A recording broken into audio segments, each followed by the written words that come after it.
జగన్మోహన్ రెడ్డి మాజీ సీఎం కాదు, ఆయన మావిగన్ యొక్క జోకర్ లాగా మారిపోయాడు అంటూ వైఎస్ షర్మిల గారు మాట్లాడుతున్నారు. వైఎస్ షర్మిల గారు ఇప్పుడే కాదు ఎప్పుడూ కూడా జగన్మోహన్ రెడ్డి గారిని వేలెత్తి చూపించడంలో ముందుంటారు.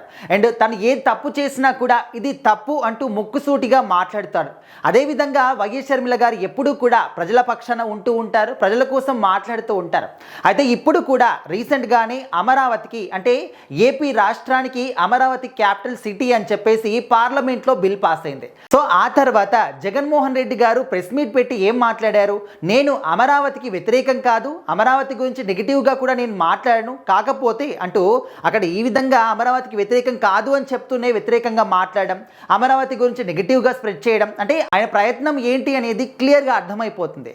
అంటే అమరావతికి ప్లాన్ బిగా నేను చెప్తున్నాను, మా వీగన్ని సెలెక్ట్ చేయండి అని చెప్పేసి మాట్లాడుతున్నారు. అంటే ప్లాన్ బి అంటే ఇక్కడ అర్థం ఏంటి? అమరావతి వద్దు, ఈ మావిగని కావాలి అని చెప్పేసి. మావిగన్ అంటే మచిలీపట్నం, విజయవాడ, గుంటూరు. సో ఈ యొక్క సిటీస్ని క్యాపిటల్ సిటీగా మార్చండి అంటూ ఆయన అందరికీ కూడా ప్రతిపాదించడం, అదేవిధంగా కొన్ని వేల కోట్లు అమరావతి నిర్మాణం కోసం మీరు ఖర్చు చేస్తున్నారు, ఆ ఖర్చు చేసే అమౌంట్ రాష్ట్రం అభివృద్ధికి ఖర్చు చేస్తే అయిపోతుంది కదా, సో మరి ఇక ఆర్థిక ఇబ్బందులన్నీ కూడా మీరు నెలకొల్పుతున్నారు, ఇక్కడ డబ్బులన్నీ తీసుకెళ్లి అమరావతికి పెడితే మరి రాష్ట్రంలో ఆర్థిక సమస్యలు ఏ విధంగా తీరుస్తారు అని చెప్పేసి ఈ విధంగా నెగిటివిటీని స్ప్రెడ్ చేయడానికి ట్రై చేస్తూ ఉన్నారు. కాకపోతే ప్రజలనే వాళ్ళు ప్రతి ఒక్కదాన్ని కూడా చూస్తూ ఉన్నారు, గమనిస్తూ ఉన్నారు. కాబట్టి వాళ్ళకి కావాల్సింది అమరావతి క్యాపిటల్ సిటీ మాత్రమే. ప్రజలందరూ కూడా అదే కోరుకుంటున్నారు. కొన్ని సంవత్సరాల పాటు ఇది ఒక కళ అన్నమాట.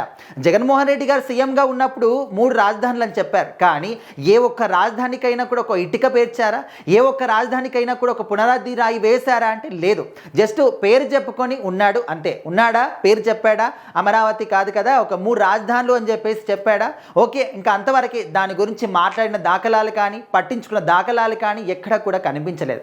అయితే ఇప్పుడు షర్మిల గారు ఏం మాట్లాడుతున్నారంటే, ఈ మావిగన్ అనే ఒక ప్రస్తావన తీసుకొచ్చిన తర్వాత అసలు జగన్మోహన్ రెడ్డి గారు మీరు బుద్ధుండే మాట్లాడుతున్నారా, అసలు స్పృహలో ఉండే మాట్లాడుతున్నారా? మావిగన్ ఏంటి అసలు? అమరావతి అని చెప్పేసి ఎప్పటి నుంచో ఉన్నటువంటి కళ.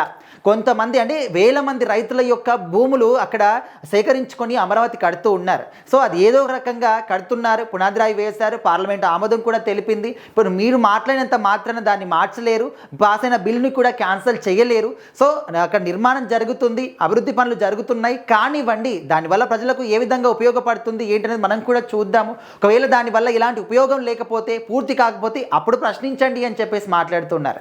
నిజంగా షర్మిల గారు ఎప్పుడు కూడా పాయింట్ ఏదైతే ఉందో దాన్ని మాట్లాడతారు. అండ్ ఇక్కడ వైఎస్ రాజశేఖర రెడ్డి గారి వారసత్వం గురించి కూడా షర్మిల గారు మాట్లాడారనమాట. ఆయన విలువలకి ఇక్కడ ఒక వారసుడిలాగా నేను ఉంటున్నాను అని చెప్పేసి జగన్మోహన్ రెడ్డి గారు చెప్తున్నారు. కానీ ఆయన విలువలకు కానీ ఎక్కడ ఆయన ఆశయాలకు కానీ ఎక్కడ కూడా ఈయన వారసుడు కాదు. జస్ట్ ఆయన ఆస్తులకు మాత్రమే, ఆయన సంపాదించిన ఆస్తులకు మాత్రమే వారసుడిలాగా చలామణి అవుతున్నాడు. సో ఆయన ఏంటి పాదయాత్ర చేసినప్పుడు ప్రజల కోసం, ప్రజల మేలు కోసం, రాష్ట్రం కోసం చేశాడు. కానీ జగన్మోహన్ రెడ్డి ఎందుకు చేస్తున్నాడు, ఎందుకు చేస్తానని చెప్తున్నాడు? సింపతి కోసం, మళ్ళీ ఓట్ల కోసం, కానీ ప్రజల కోసం అయితే కాదు అంటూ అచ్చుగుద్దినట్టు బల్లగుద్ది మరి చెప్తున్నారనమాట షర్మిల గారు. నిజంగా షర్మిల గారు ఏది మాట్లాడినా కూడా కరెక్ట్గానే మాట్లాడతారు. అండ్ ఇక్కడ బీజేపీని నేను ద్వేషిస్తున్నానని చెప్తూ ఢిల్లీకి వెళ్ళి అక్కడ వాళ్ళ కాలే పట్టుకుంటున్నారు. జనాల కోసం పాటుపడేవారు ఎవరు కూడా ఈ విధంగా చేయరు అంటూ కూడా మాట్లాడుతున్నారు. సో సొంత చెల్లె జగన్మోహన్ రెడ్డి గారి గురించి ఈ విధంగా చెప్తున్నారంటే తన పరిస్థితి ఏంటి? సో మున్ముందు అసలు జగన్మోహన్ రెడ్డి గారు అసలు ఆయన పార్టీ ఉంటుందా లేదా అనేది పెద్ద సందేహంగా మారింది. సో మీరేమనుకుంటున్నారు? ఖచ్చితంగా కామెంట్ చేయండి.